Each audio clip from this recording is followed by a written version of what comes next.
Okay, welcome back. We're back with another lesson on how to navigate the gray areas in life.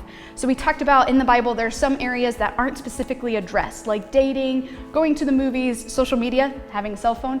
Those things are not covered in the Bible word for word. So how do we navigate those gray areas? We identified some last time. Today, we're gonna talk about how our choices in navigating those gray areas can affect other people.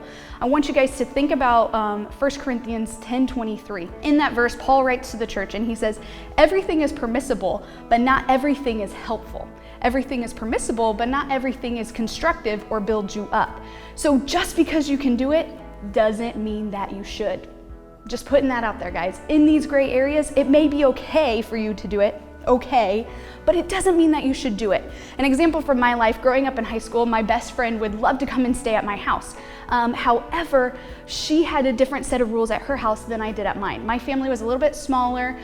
We always had junk food, pop with caffeine. We'd stay up super late, watch any movie we wanted. We had no rules basically when it came to movies. But at her house, she had younger siblings. So they had a lot more structure than I did growing up. Is it bad that she had structure? No, her family needed it. Was it bad my family didn't have structure? No, we didn't need it. So it just depends. And once again, it's that gray area. So whenever she would come over and stay at my house, we'd stay up super late, watch movies, eat a lot of junk food. And I would notice as it got later in the evening, especially around midnight, 1 o'clock, she would begin to get fearful. She would start to begin to worry, and she would fall into fear and doubt, and it would lead her down a path where she just wasn't able to sleep at night, and she might even have nightmares. I don't want my friend to have nightmares when they come over to my house. It was horrible. I didn't want them to be affected that way, but it was just because she wasn't used to the circumstances at my house. Was it wrong that we watched movies and ate junk food? The Bible doesn't come right out and tell us, no, that's bad, that's a sin, but for her, it was a stumbling block. So I want you guys to open up your Bibles once again to Romans. Join me, Romans 14, and I want you to read with me verse 13. In verse 13, Paul tells us, therefore, stop passing judgment on one another. Okay, my friend was watching movies that she wasn't used to watching. She was drinking a lot of caffeine, junk food, things that she didn't normally get at her house, and it was affecting her. It was affecting her physically and spiritually. And it would have been very easy for me just to judge her and be like, okay, get over it. Like, seriously, it's just a movie, it's just popcorn and junk food, get over it.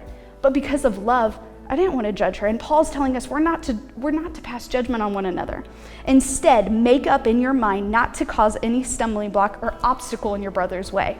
So my mom and I talked about it after my friend left, and we came up with a plan. When this friend came over, we were just going to change some of the choices that we made at my house. Maybe instead of watching PG-13 movies and staying up super late, maybe we kind of capped it. And at 10 o'clock, we'll start winding down, start going to bed, something that she was a little bit more used to. We could watch a comedy instead of watching a film that had a lot of action and a lot of things that could cause her to have nightmares. Instead of having caffeine, pop with caffeine, maybe we could have caffeine-free or lemonade, or just make it special and different, but not so different that it caused her a stumbling block. And when we did that, she was successful. She was able to stay the night, had peaceful dreams, and we were able to grow our relationship because of love and because we weren't causing each other to stumble. So I want you guys to think about those gray areas in your life. What are some of those gray areas that might be causing you to stumble? What choices do your friends make that maybe are causing you to pause and say, ooh, I don't know if I should do this? Because what's okay for someone else might not be okay for you. How do you stand up for yourself when you do that? That's my challenge for you guys tonight.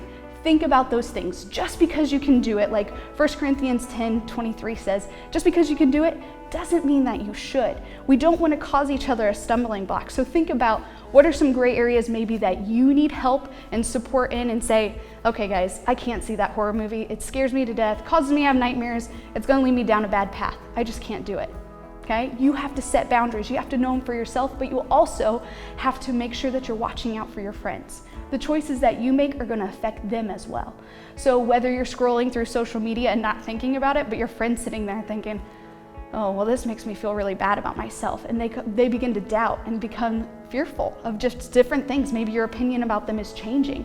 We don't want to cause our friends a stumbling block. So my challenge, if you haven't read Romans 14, read it because it's fantastic, but also start thinking about your choices in these gray areas. What can you do to stand up for yourself, but also how can you build up and support other people as you move along and navigate those gray areas? We'll be back next time with our last lesson on this topic. Bye, guys.